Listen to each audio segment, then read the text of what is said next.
A paz de Deus, meus irmãos. Meu nome é Rafaela, sou da cidade de Nova Palmeira, no interior do Rio Grande do Sul.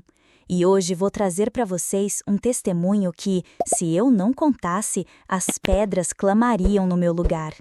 Senti da parte de Deus a necessidade de compartilhar essa obra que Ele fez na minha vida, uma obra poderosa e sobrenatural que começou quando eu ainda era só uma criança e se cumpriu quando eu tinha apenas 13 anos.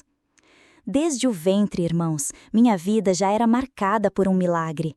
Minha mãe, a irmã Helena, sempre contou que minha gestação foi uma das mais difíceis que os médicos da região já tinham visto. Ela teve complicações logo no 3º mês. Os exames mostravam que meu crescimento estava abaixo do normal e os médicos sugeriram até a interrupção da gravidez. Mas minha mãe, serva de oração, organista na comunidade do bairro Monte da Esperança, disse apenas: "A vida da minha filha está nas mãos de Deus." Nasci prematura, com exatos 6 meses, um pedacinho de gente frágil, sem conseguir respirar sozinha.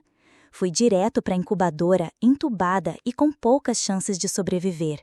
Os médicos diziam que, se eu vivesse, teria sequelas graves, mas, irmãos, quando Deus promete, Ele cumpre.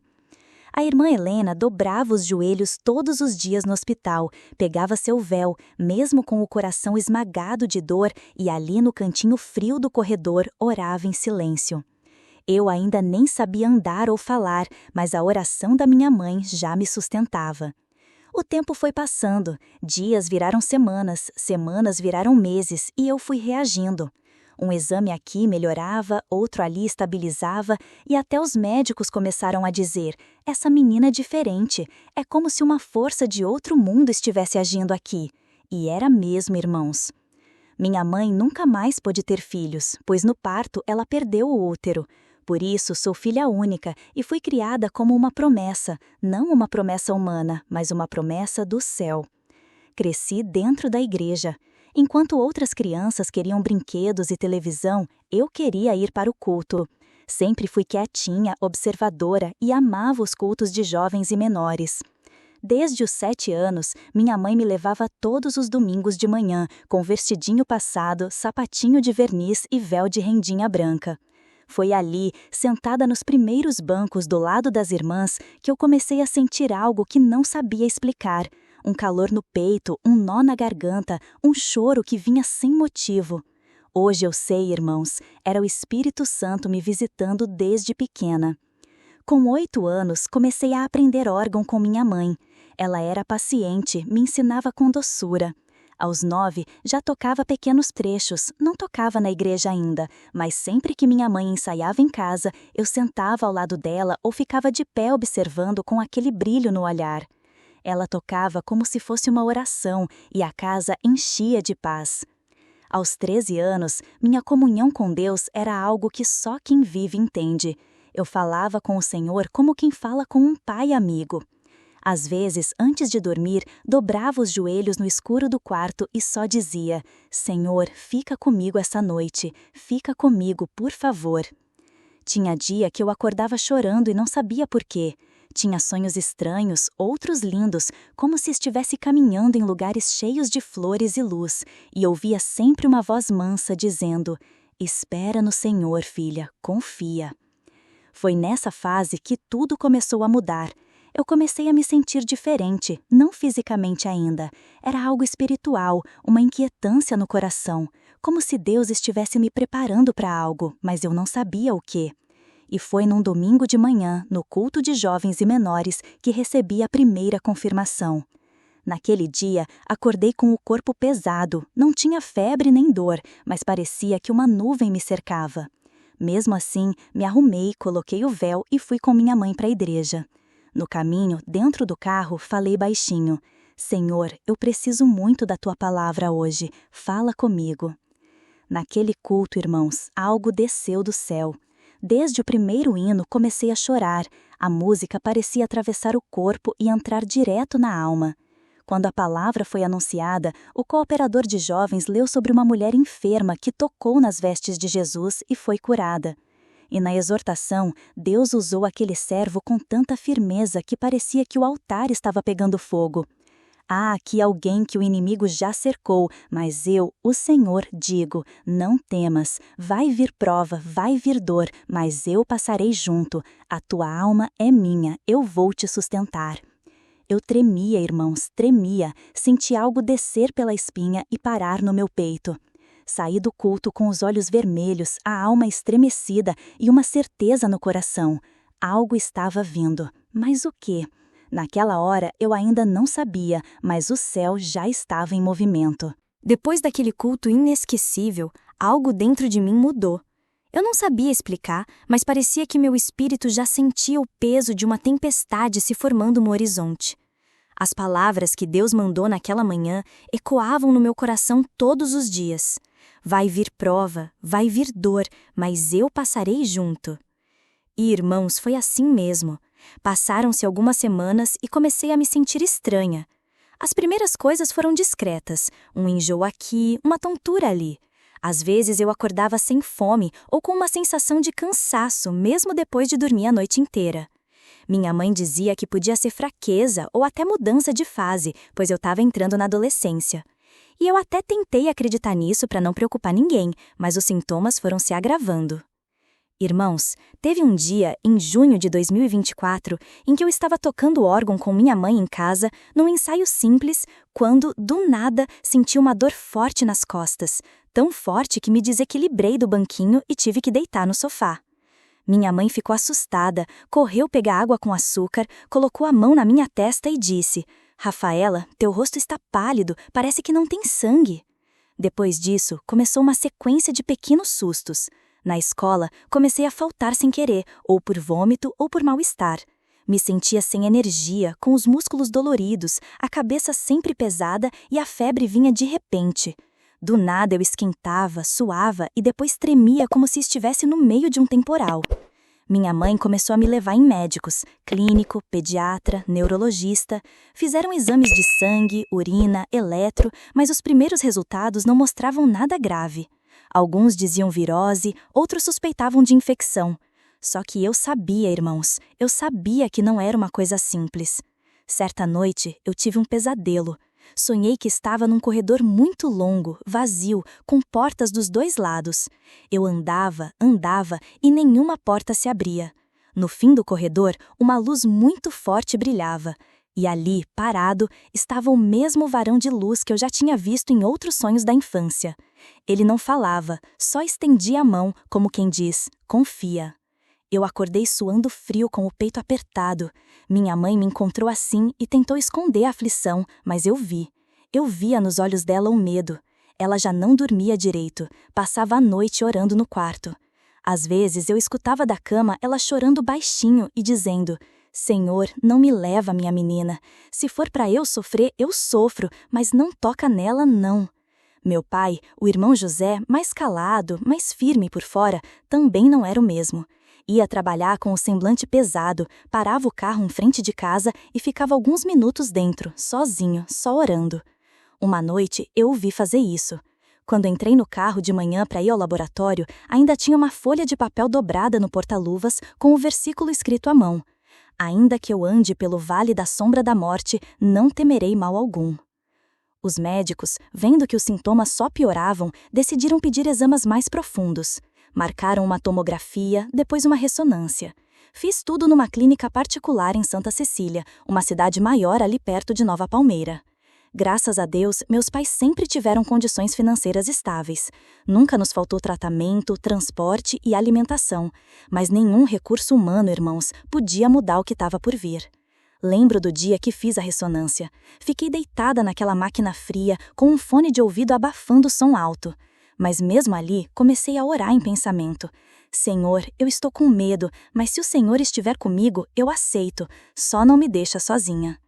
3 dias depois, em uma sexta-feira de julho de 2024, recebemos o telefonema do consultório.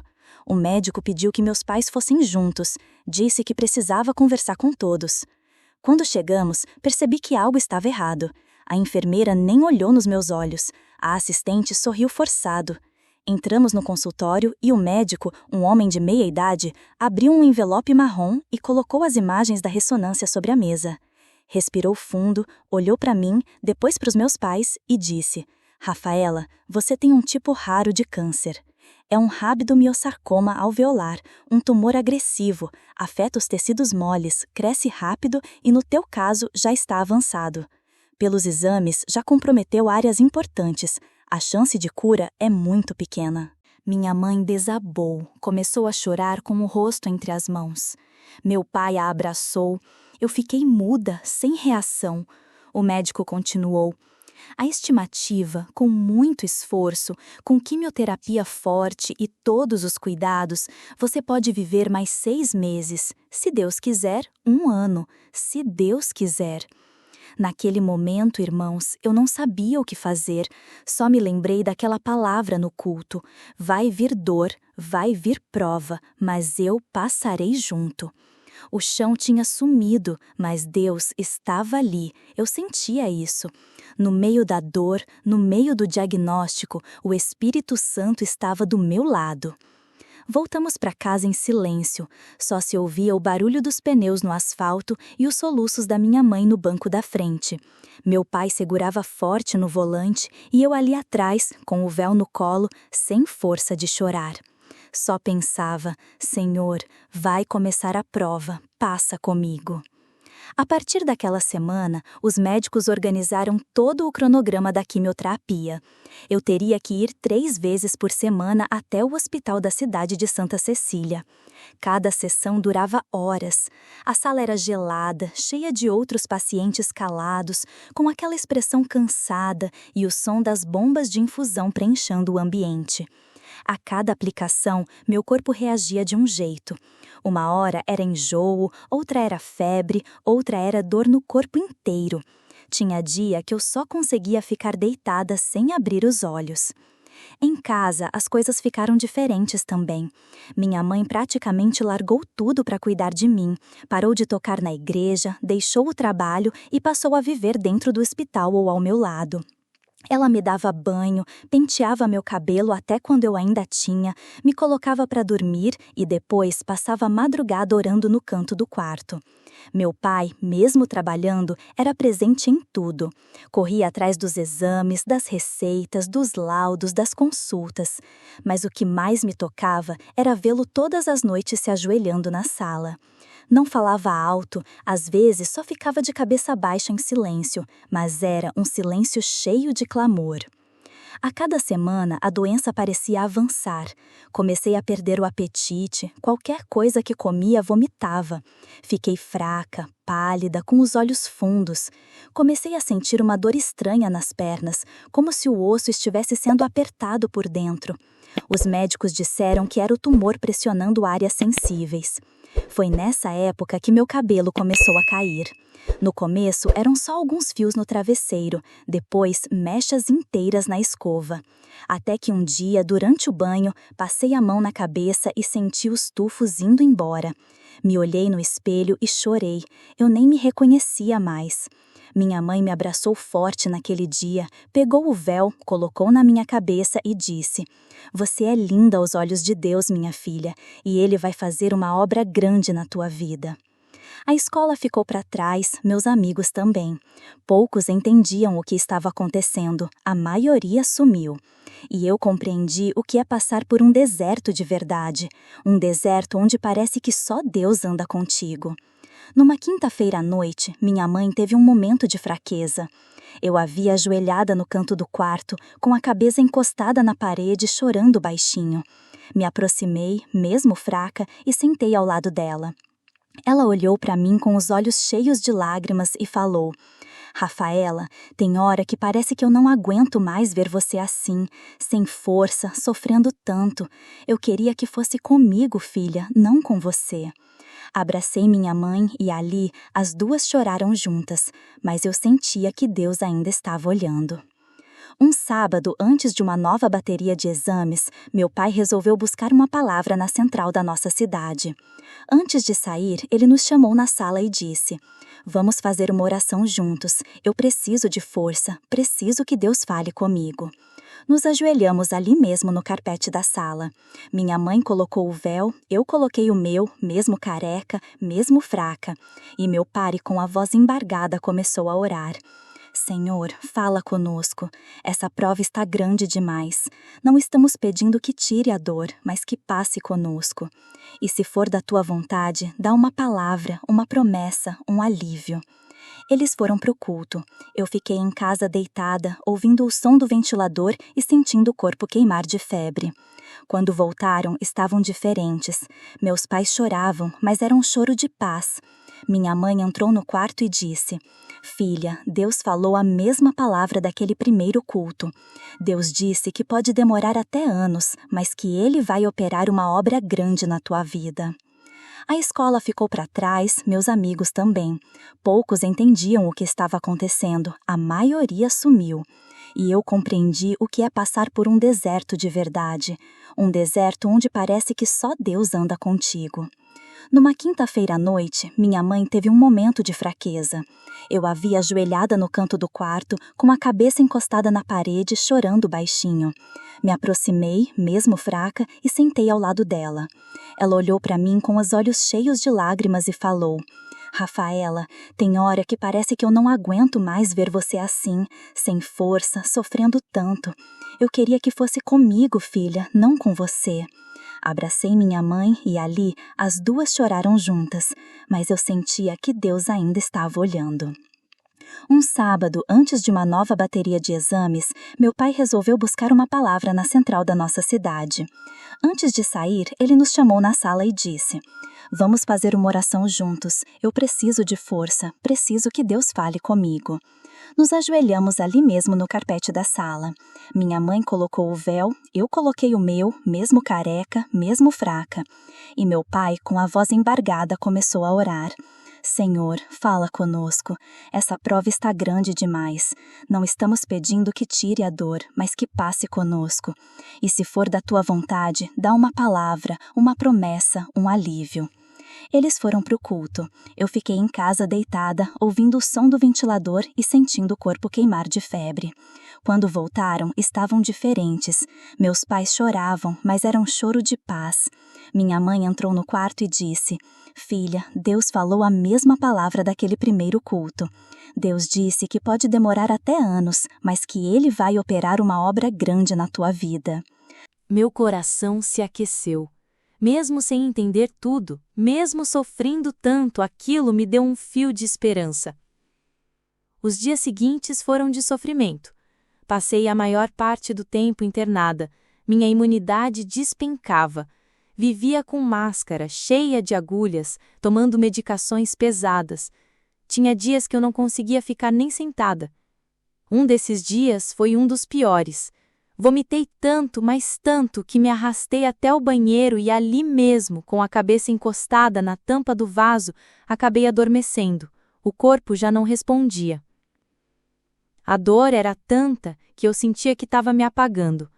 Mas foi aí, irmãos, foi ali mesmo, naquele lugar de humilhação, que Deus começou a manifestar o seu plano. No meio daquele desmaio eu tive um sonho diferente de todos os outros. Eu caminhava por um jardim que parecia não ter fim. As flores se mexiam sozinhas, como se dançassem com o vento. Ao fundo, uma melodia doce tocava. E embora eu não enxergasse nenhum instrumento, eu sabia, irmãos, era o hino 454. Foi então que ele apareceu, o varão de luz. Se aproximou com o rosto sereno, vestido de branco. Seus olhos brilhavam como fogo, mas ao mesmo tempo transmitiam paz. Ele estendeu a mão e falou com uma voz mansa: Tenha paciência, filha, tenha calma. O que Deus vai fazer na tua vida é muito grande. Quando a obra for concluída, você contará para os 4 cantos da terra aquilo que eu fiz contigo. Eu acordei assustada, tremendo, com o corpo fraco, mas o espírito cheio de glória. Corri, ou melhor, fui cambaleando até minha mãe e contei o sonho. Mas ela estava tão cansada, tão sem forças, que só balançou a cabeça. A fé dela já estava sendo moída também, irmãos. E foi aí que entendi. Até quem está ao nosso lado às vezes cansa, mas o céu, O céu não desiste nunca. Os dias continuavam difíceis, irmãos. Eu já não me olhava mais no espelho. O rosto magro, sem sobrancelhas, sem cílios, só os olhos fundos e tristes me encarando de volta. A quimioterapia já não fazia o efeito que os médicos esperavam. Os exames mostravam que o tumor estava resistente. Cada novo resultado vinha com a mesma frase, sem alterações significativas. Passei a ter crises de vômito mais fortes, dores nas articulações, febre quase todos os dias. Me senti um peso. Meus pais estavam exaustos, física e espiritualmente. A fé da minha mãe, aquela mulher que me criou com oração e véu no cabelo, já estava ficando frágil. Tudo que eu contava, os sonhos, as palavras, as promessas, pareciam não mais tocar o coração dela. Mas eu ainda esperava. Eu sabia que aquele sonho no banheiro não era só um alívio, era um aviso. Algo estava vindo. E chegou o sábado. Era fim de tarde. O céu estava acinzentado, ventava frio. Eu estava deitada no sofá da sala com um cobertor nas pernas, quando ouvi meu pai dizendo que iria para um batismo, que aconteceria naquela noite, na comunidade do Jardim das Oliveiras. Ele sempre gostava de chegar cedo, pegar um bom lugar e se preparar. Minha mãe, cansada, recusou o convite. Disse: "Eu vou ficar com a Rafaela hoje. Ela está muito abatida, não posso deixá-la sozinho." Meu pai então se despediu e saiu. Irmãos, ele deve ter saído por volta das 18 horas. E foi só ele fechar a porta que o sono me pegou de repente. Um sono diferente, um torpor. E foi nesse sono que o céu desceu. No sonho, eu me via novamente naquele jardim do outro sonho, mas dessa vez o varão de luz estava parado no meio do caminho me esperando. Ele estendeu a mão e disse: "Levanta, vai até o batismo. Hoje eu vou operar. Hoje é o teu dia." Eu abri os olhos com um susto. O relógio da parede marcava 18h30 em ponto. A casa estava em silêncio. Minha mãe estava na cozinha, preparando uma sopa, sem imaginar nada do que eu tinha acabado de ver. Me levantei com dificuldade, fui até ela e disse: "Mãe, eu preciso ir naquele batismo. O varão me acordou. Ele falou que é hoje. Deus vai fazer algo." Minha mãe me olhou surpresa, depois preocupada. "Filha, você mal consegue ficar de pé, tá tão fraca." Mas eu insisti. Peguei meu véu, vesti o primeiro vestido que encontrei e disse: "Me leva, eu sinto que Deus quer falar comigo." Chegamos lá por volta das 18h59. O culto já tinha começado. Entramos e sentamos nas últimas fileiras, bem perto da porta. A igreja estava cheia, era culto de batismo. O ambiente já estava carregado de glória. Os músicos tocavam com virtude, a irmandade chorava. O céu pairava ali, irmãos, dava para sentir.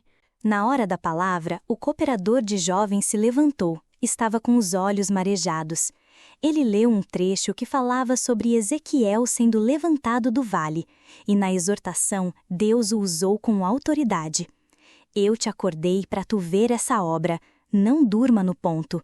Hoje é o teu dia." Eu tremi, irmãos. Meu coração batia tão forte que parecia sair pela boca. Meus olhos não conseguiam parar de chorar. Era como se Deus estivesse falando só comigo naquela igreja inteira. Logo após, começou o batismo. A fileira dos que iam descer as águas se formava. Eu fiquei ali sentada, tremendo, sem saber o que fazer. Senhor, é para mim? É hoje mesmo? Mas, irmãos, no fundo do meu coração, o medo tentava crescer. Eu pensei, e se eu me batizar e for recolhida logo depois? Será que Deus está me chamando porque o meu tempo está chegando? Comecei a chorar calada. Senti meu espírito pequeno, sem direção. Então falei com Deus em pensamento. Senhor, me dá um sinal palpável. Eu quero te obedecer, mas me mostra que é hoje. Foi então que aconteceu, irmãos, algo que eu nunca mais vou esquecer enquanto viver. Meu pai, que estava entre os músicos, com seu trompete nas mãos, se levantou sozinho, sem ninguém pedir, sem ser o momento habitual. Ele levou o instrumento aos lábios e começou a tocar o hino 454. Isso mesmo, irmãos, aquele mesmo hino que tocava nos meus sonhos, Cidadãos dos Céus. Na primeira nota, eu já senti o Espírito Santo me envolver. Na segunda, minhas pernas começaram a tremer. Na terceira, minha boca se abriu e Deus me selou com o dom de novas línguas. Fui tomada, irmãos. Eu já não enxergava mais nada. A igreja inteira parecia estar envolta numa nuvem de glória.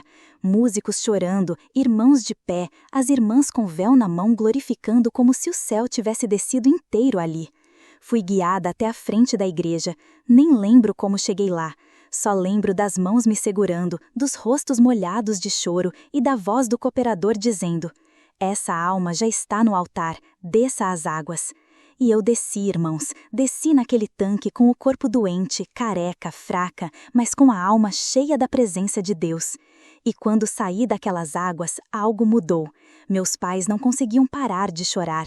Minha mãe me abraçou e disse: "Eu senti, filha, Deus te selou, Deus te guardou e Ele vai cumprir o que prometeu." Naquela noite, dormi como não dormia há meses, sem dor, sem febre, sem pesadelos. O varão não apareceu mais nos meus sonhos, mas eu sabia que ele tinha concluído a missão. Depois daquele batismo, irmãos, algo começou a mudar. Não foi imediato, não foi como nos filmes, mas dentro de mim uma chama havia se acendido. Era uma paz que não dava para explicar, um repouso na alma, mesmo com o corpo ainda doente. Eu sabia que algo havia sido selado no céu, e aquela presença que me envolveu naquelas águas me acompanhava dia e noite. Continuei com os tratamentos. Os médicos ainda não sabiam que o céu já havia decretado a vitória. Fizeram novos exames, novas imagens e agendaram uma avaliação geral para 3 semanas depois.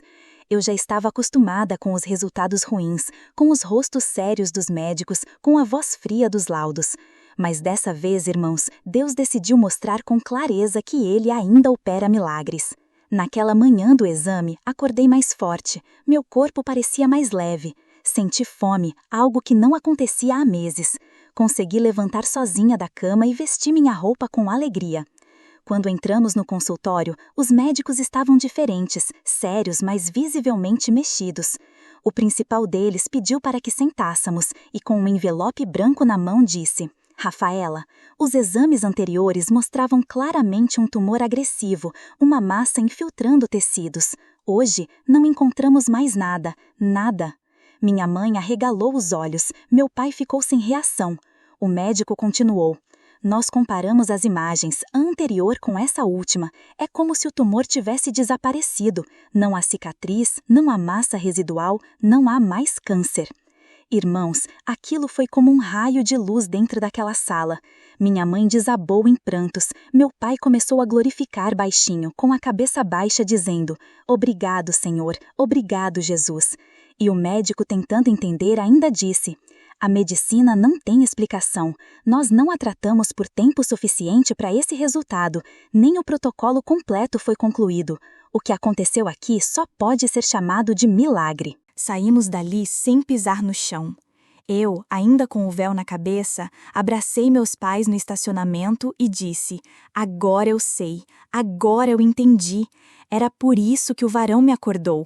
Eu precisava descer as águas para que a promessa se cumprisse." As semanas passaram e o meu corpo começou a se restaurar. Meu cabelo voltou a crescer, a cor da minha pele voltou, o sorriso voltou, a fome voltou, mas, mais do que tudo, a alegria de viver retornou. Voltei a estudar, reencontrei amigas, voltei a ensaiar com minha mãe no órgão. Não tocava ainda na igreja, mas tocava em casa como se fosse um culto inteiro. Cada nota que saía das teclas era uma oração de gratidão. Cada acorde era uma lágrima escondida de quem viu a morte de perto, mas foi alcançada pela vida. Hoje, meus irmãos, já se passaram 11 anos. Tenho 25 anos. Sou casada com um irmão precioso, músico da comunidade de Vila Esperança. E neste momento, enquanto gravo esse testemunho para glorificar o nome do Senhor, estou com 5 meses de gestação. Isso mesmo, irmãos. Aquela menina que nasceu com 6 meses de vida, que foi diagnosticada para morrer aos 14, hoje carrega no ventre a próxima geração. E eu sei que esse filho ou filha também faz parte da promessa, porque quando Deus começa uma obra, ele termina, e quando ele sela com fogo, ninguém apaga. O varão que me acordou no sonho disse que, quando a obra fosse concluída, eu testemunharia para os 4 cantos da terra. E é isso que eu estou fazendo agora. Se você chegou até aqui ouvindo ou assistindo este testemunho, saiba, isso também é uma palavra para você. Talvez você esteja enfrentando um vale, talvez tenha recebido um diagnóstico difícil, esteja sentindo a fé se apagar ou vendo alguém que ama definhar em silêncio. Mas escute o que eu vou te dizer. Deus ainda opera. Deus ainda acorda seus escolhidos. Deus ainda sela com novas línguas. Deus ainda faz tumor sumir. Deus ainda transforma vale em altar. Ele é o mesmo ontem, hoje e eternamente. Confie, irmão, confie, irmã, porque quem te prometeu é fiel para cumprir. E se essa obra tocar o teu coração, compartilhe com alguém que precisa ouvir. Comente aqui no canal, deixe seu pedido de oração, porque eu sou prova viva de que quando tudo parece perdido, o céu se levanta e o céu nunca perde batalha. Deus seja louvado.